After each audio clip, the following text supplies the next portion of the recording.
সবাইকে স্টক অবজারভারের পক্ষ থেকে শুভেচ্ছা জানাই। বন্ধুরা, আজ আমরা টেক্সটাইল সেক্টর নিয়ে একটি কম্প্রিহেন্সিভ ডিসকাশন রাখছি। সাথে আলোচনা করব এই সেক্টরের বর্তমান সময়ের 5টি গুরুত্বপূর্ণ স্টক নিয়ে। স্টকগুলো হলো Pacific Denims Limited, Evince Textile, Dhaka Dyeing, Alif Industries Limited এবং অ্যাপেক্স স্পিনিং। আলোচনাটি শেষ পর্যন্ত শুনতে থাকুন। আলোচনাটি শুরুতেই সবাইকে রিকোয়েস্ট করব, ডিসক্লেমার অংশটি আপনারা ভালো করে পড়ে নেবেন। পুঁজিবাজার ঝুঁকিপূর্ণ। আপনার কোনো পার্সোনাল বাই এবং সেলের কারণে আপনি যদি ক্ষতিগ্রস্ত হয়ে থাকেন, সে দায় স্টক অবজার্ভার বহন করবে না। আজ আমরা রিসেন্ট ট্রেন্ডটিকে ফোকাস করে তুলে ধরব টেক্সটাইল সেক্টরের বর্তমান অবস্থান। শুরুতে আমরা উইকলি চার্টে একটি ক্রিটিক্যাল সাপোর্ট পয়েন্ট মেনশন করেছি 42.5। এখানে উইকলি চার্টে 200 এক্সপোনেনশিয়াল মুভিং অ্যাভারেজে সাপোর্ট লাইন রয়েছে এবং টেক্সটাইল সেক্টর বর্তমান সময়ে এই সাপোর্ট লাইনটিকে রেসপেক্ট করছে। এছাড়াও আমরা উইকলি চার্টে পরপর 4টি ক্যান্ডেল আমরা দেখতে পাচ্ছি spinning top candle. So spinning top অনেক সময় ট্রেন্ড রিভার্সাল সিগন্যাল হিসেবে ইন্ডিকেট করে। সো এখান থেকে যদি এখন নেক্সট উইক একটি বুলিশ এনগালফিং হয়, তাহলে মোটামুটি ক্যান্ডেলস্টিক চার্টে আমরা ট্রেন্ড রিভার্সাল কনফার্মেশন পাবো। এখন আমরা দুটো ট্রেন লাইন ড্র করছি, লোয়ার পয়েন্টগুলোকে কাভার করে একটি ট্রেন লাইন এবং আপার পয়েন্টগুলোকে কাভার করে একটি ট্রেন লাইন। এই ট্রেন লাইনটি কিন্তু সাপোর্ট হিসেবে অ্যাক্ট করছিল, কিন্তু রিসেন্টলি এই সাপোর্টটিকে রেসপেক্ট না করার কারণে এটি কিছুটা নিচে নেমে 200 এক্সপোনেনশিয়াল মুভিং অ্যাভারেজে এসে সাপোর্ট নিচ্ছে। সো টেক্সটাইল সেক্টরের জন্য এখন ইমিডিয়েট চ্যালেঞ্জ হবে এই ট্রেন লাইনের ভিতর এন্টার করা। এটি সাপোর্ট হিসেবে কাজ করছিল, কিন্তু যেহেতু এই সাপোর্টটিকে রেসপেক্ট করেনি, এখন এই ট্রেন লাইনটি কিন্তু রেজিস্ট্যান্স হিসেবে অ্যাক্ট করবে। সো এই ট্রেন লাইনের ভেতর যদি এন্টার করতে হয়, তাহলে এই সেক্টরকে কিন্তু 43.5 কিংবা 6 এর উপর ঘুরে দাঁড়াতে হবে। এখানে কিন্তু এট দ্য সেম টাইম 20 এবং 50 এক্সপোনেনশিয়াল মুভিং অ্যাভারেজের রেজিস্ট্যান্স লাইন এক্সিস্ট করছে।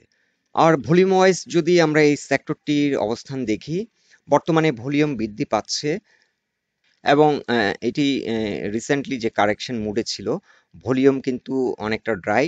তার একটা প্রধান কারণ হচ্ছে এই সেক্টরের বেশিরভাগ স্টকই কিন্তু ফ্লোর প্রাইস অবস্থান করছে এবং ফ্লোরে থাকা স্টকগুলোতে লেনদেন হচ্ছে না।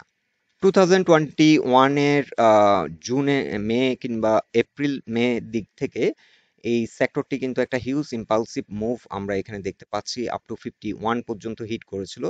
31 থেকে যাত্রা শুরু হয়েছিল এবং এখানে হিউজ মানি ইনফ্লো আমরা দেখতে পাচ্ছি। এরপর থেকে কিন্তু এই সেক্টরটি কারেকশন মোডে রয়েছে এবং কারেকশনে ভলিউম আমরা দেখতে পাচ্ছি মানি ইনফ্লো থেকে মানি আউটফ্লো অনেকটা কম এবং বর্তমানে অনেকটা ড্রাই অবস্থায় আছে। অলরেডি মেনশন করেছি, যেহেতু ফ্লোর প্রাইস অবস্থান করছে, বেশিরভাগ স্টক লেনদেন হচ্ছে না। সো সেল প্রেশারটা কিন্তু এক্স্যাক্টলি আমরা এখানে পাচ্ছি না। কারণ হচ্ছে ফ্লোর প্রাইস কিন্তু আর্টিফিশিয়াল সাপোর্ট হিসাবে অ্যাক্ট করছে। সো যাই হোক, আমরা ইন শর্ট ইম্পর্টেন্ট চেকলিস্টগুলো আপনাদেরকে আবারও বলে দিচ্ছি। সেক্টরটির জন্য ক্রিটিক্যাল সাপোর্ট হচ্ছে 42.5। এখানে 200 এক্সপোনেনশিয়াল মুভিং অ্যাভারেজের সাপোর্ট লাইন উইকলি চার্টে, এবং এই সাপোর্ট লাইনটিকে বর্তমানে রেসপেক্ট করছে এবং ইমিডিয়েট চ্যালেঞ্জ হচ্ছে এই ট্রেন লাইনের ভেতর এন্টার করা। ট্রেন লাইনের ভিতর যদি এন্টার করতে সক্ষম হয়, তাহলে সেক্টরটি ভালো একটা পারফরমেন্স আমরা আশা করতে পারি এবং সেক্টরটির গন্তব্য হবে 49 পর্যন্ত। যাত্রাপথে এখানে 45 একটা বড় চ্যালেঞ্জ, কারণ রিসেন্টলি 45 থেকে রিজেক্ট হয়েছে। এখানে ডে চার্টে একটি পিভট পয়েন্ট রেজিস্ট্যান্স রয়েছে। সো সেক্টরটি যদি 50 এবং 50 এবং 20 এক্সপোনেনশিয়াল মুভিং অ্যাভারেজের উপর উইকলি চার্টে ঘুরে দাঁড়াতে পারে, তাহলে কিন্তু এই সেক্টরের হয়তো সবগুলো স্টক পারফর্ম না করলেও আরো বেশ কিছু স্টক হয়তো ফ্লোর থেকে উঠে আসবে এবং ভালো একটা পারফরমেন্স আমরা আশা করতে পারি। এছাড়া যদি আমরা এক নজর ডে চার্টের অবস্থান দেখি, যে ডে চার্টেও কিন্তু এটি 20, 50 এবং 200 এক্সপোনেনশিয়াল মুভিং অ্যাভারেজের নিচে অবস্থান করছে এবং রিসেন্টলি এটি ট্রাই করছে ডে চার্টে 20 এক্সপোনেনশিয়াল মুভিং অ্যাভারেজের উপর ঘুরে দাঁড়ানোর চেষ্টা করছে। এছাড়া আরেকটি বিষয় হচ্ছে, আমাদেরকে কেউ কেউ নক করেছিলেন, জানতে চেয়েছেন যে এই সেক্টরের ফ্লোরের স্টকগুলো কখন উঠে আসবে। আসলে এটা বলা খুবই মুশকিল। বর্তমান মার্কেট যে সিচুয়েশন, এখানে আমরা দেখতে পাচ্ছি বেশিরভাগ স্টক সেক্টরই 2-4টি স্টক পারফর্ম করছে, বাদবাকি স্টকগুলো পারফর্ম করছে না। এটার প্রধান কারণ হচ্ছে লার্জ ইনস্টিটিউশনগুলোর পার্টিসিপেশন এখন মার্কেটে খুবই কম, তারা সাইডলাইনে আছে। এখন তারা যদি মার্কেটে পার্টিসিপেট না করে এবং তারা কখন থেকে মার্কেটে পার্টিসিপেশন করবে এটা বলা খুবই মুশকিল। তবে মার্কেটে যদি সিগনিফিক্যান্ট ভলিউম বৃদ্ধি পায়, আগের মতো যদি 800 থেকে 1200 কোটি টাকার মতো লেনদেন হয়, তাহলে আমরা মোটামুটি ধারণা করে নেব যে ইনস্টিটিউশন মার্কেটে পার্টিসিপেট করছে। এখন আমরা উইকলি চার্টে দেখে নিচ্ছি প্যাসিফিক ডেনিমস লিমিটেড এই স্টকটির অবস্থান। লাস্ট টাইম আমরা যখন আপডেট দিয়েছিলাম আপনাদেরকে জানিয়েছিলাম যে এটি একটি রেসিস্ট্যান্স রয়েছে 13.7 এ। এই রেসিস্ট্যান্সটি ব্রেকআউট করেছিল সেদিন, এবং আমরা আপনাদেরকে বলেছিলাম যে 14 প্লাসে যদি স্ট্রং একটা পজিশন ক্রিয়েট করতে পারে, তাহলে এই স্টকটি আবারও এন্ট্রি নেওয়া যায় এবং এই স্টকটি আপ টু 19 পর্যন্ত প্রাইস অ্যাকশন হতে পারে। সো এই স্টকটি কিন্তু এখনো একটা সুন্দর মোমেন্টাম নিয়ে ভালো প্রাইস অ্যাকশনের মাধ্যমে এগিয়ে যাচ্ছে, এবং এখানে একটা 90 ডিগ্রি অ্যাঙ্গেল আমরা দেখতে পাচ্ছি প্রাইস অ্যাকশন লাস্ট 2 উইকস ধরে এই স্টকটিতে আমরা লক্ষ্য করছি। এবং ভলিউম ওয়াইজও যদি আমরা দেখি, গত উইকের তুলনায় এই উইকে ভলিউম বৃদ্ধি পেয়েছে এবং প্রাইস বৃদ্ধি পেয়েছে। সো এটি এখন সুপার বুলিশ মোমেন্টাম ফর্ম করেছে এবং ভালো একটা প্রাইস অ্যাকশন আমরা প্রতিদিন দেখতে পাচ্ছি এই স্টকটিতে। সো এই স্টকটির ক্ষেত্রে এখন ইমিডিয়েট যে চ্যালেঞ্জ সেটি হবে 14.9, 14 টাকা 90 পয়সা। এখানে একটা রেসিস্ট্যান্স রয়েছে ফিবোনাসি রিট্রেসমেন্ট চার্টে, এখানে 50% রিকভারির একটা সাইকেল। সো 14.9, 14 টাকা 90, এখানে একটা রেসিস্ট্যান্স, এবং এর পরের রেসিস্ট্যান্সটি হবে 16 টাকায়। সো এই ট্রেডটি কন্টিনিউ করা যেতে পারে যতক্ষণ পর্যন্ত ভলিউম এবং প্রাইস অ্যাকশন আমরা একটা মোমেন্টাম ঠিক আছে মনে করছি, আমরা ততদিন এই চাইলে এই স্টকটি আমাদের পোর্টফোলিওতে রাখতে পারি, ট্রেডটা কন্টিনিউ করতে পারি। তবে আমাদেরকে অ্যালার্ট হয়ে যেতে হবে 17 টাকা 70 থেকে 19 টাকা 80 পর্যন্ত এই জোনটাতে, কিন্তু আমাদেরকে খুব অ্যালার্ট থাকতে হবে, কারণ বর্তমান যে ভলিউম আমরা দেখতে পাচ্ছি, ভলিউমে ট্রেড হচ্ছে, এই জোনটিতেও কিন্তু একটা হিউজ ভলিউম কিন্তু আটকে আছে। সো এই জোনটিতে কিন্তু একটা সিগনিফিক্যান্ট সেল প্রেশার অবশ্যই ফেস করবে, এবং এই জোনটিতে আমাদেরকে অনেকটা অ্যালার্ট থাকতে হবে। সো এখানে 14 টাকা 70ও কিন্তু প্রাইস পয়েন্ট লেভেলে রেজিস্ট্যান্স ছিল, এই রেজিস্ট্যান্সটিকেও কিন্তু লাস্ট ট্রেডিং সেশনে ব্রেকআউট করেছে। সো এখন 14 টাকা 70 পয়সা এখানে ফার্স্ট সাপোর্ট, এবং পরবর্তী সাপোর্ট হবে 13 টাকা 70। এখন আমরা উইকলি চার্টে দেখে নেব ইভিন্স টেক্সটাইলস লিমিটেড এই স্টকটি অবস্থান। এই স্টকটি নিয়েও আমরা কিন্তু রিসেন্টলি আপডেট দিয়েছিলাম এবং বলেছিলাম যে এই স্টকটি ভালো একটা প্রাইস অ্যাকশনের মাধ্যমে আপ টু 15 পর্যন্ত প্রাইস অ্যাকশন হতে পারে, এবং এই উইকে আমরা দেখতে পাচ্ছি গত উইকের তুলনায় ভলিউম অনেকটা বৃদ্ধি পেয়েছে, এটা একটা ভালো দিক, এবং এই স্টকটিও কিন্তু প্রায় 90 ডিগ্রি অ্যাঙ্গেলে প্রাইস অ্যাকশন হচ্ছে, এবং এখানে কিন্তু একটা বাইং ক্লাইম্যাক্স ক্রিয়েট হয়েছে, এবং রিসেন্টলি যে রেসিস্ট্যান্সটি ব্রেকআউট করেছিল আমরা আপনাদেরকে জানিয়েছিলাম যে 11.7, এটি একটি ব্রেকআউট পয়েন্ট, এবং এখানে যে প্রাইস পয়েন্ট লেভেলে যে রেসিস্ট্যান্সটি রয়েছে এটি কিন্তু সাকসেসফুলি ব্রেকআউট করে এটি কিন্তু 50% সাইকেলটিকেও কিন্তু অতিক্রম করেছে।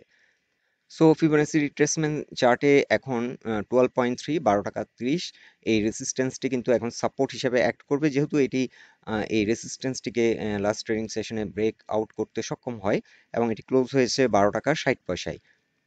সো 12 টাকা 30 এখন সাপোর্ট হিসেবে কাজ করবে, এটি একটি সাপোর্ট। এই স্টকটিও যতক্ষণ পর্যন্ত ভলিউম এবং প্রাইস অ্যাকশনে মোমেন্টাম ঠিক আছে, আমরা চাইলে ট্রেড কন্টিনিউ করতে পারি।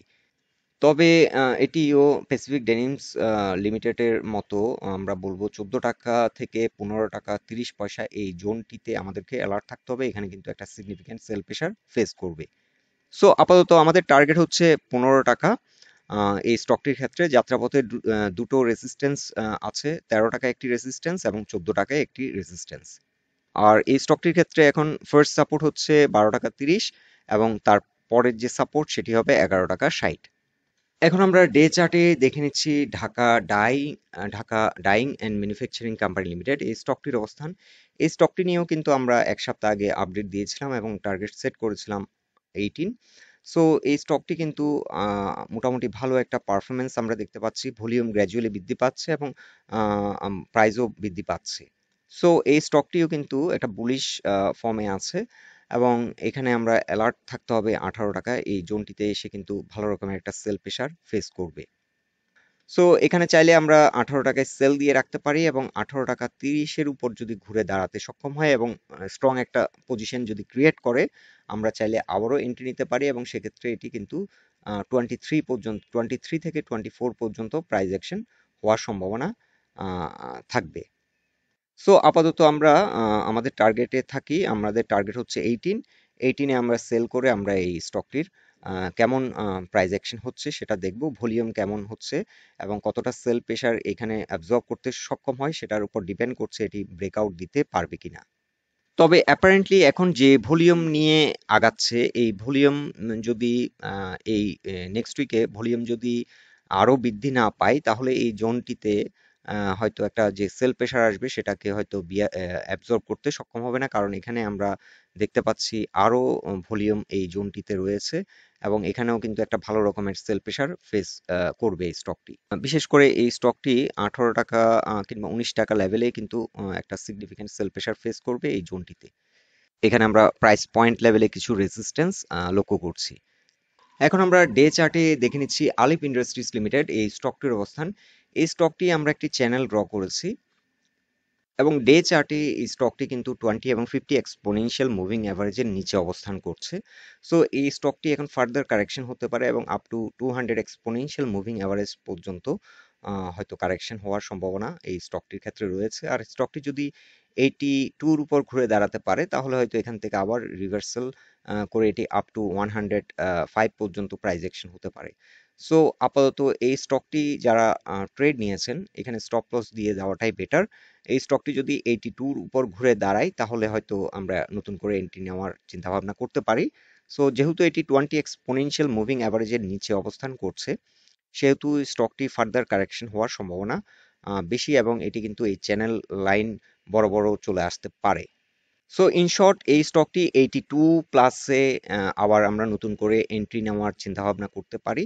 অ্যাজ লং অ্যাজ এটি 20 এক্সপোনেনশিয়াল মুভিং অ্যাভারেজের নিচে অবস্থান করছে, আমরা নতুন করে এই স্টকটি আপাতত এন্ট্রি নেওয়ার চিন্তা করছি না।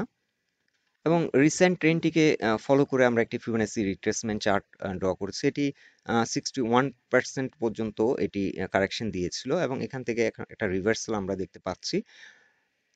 টেকনিক্যালি এই স্টকটির সাপোর্ট রয়েছে এখন 50% এর যে সাইকেলটি রিট্রেসমেন্ট সাইকেল সেটি হচ্ছে 76.5 76 টাকা 50 পয়সা, এখানে একটি সাপোর্ট রয়েছে।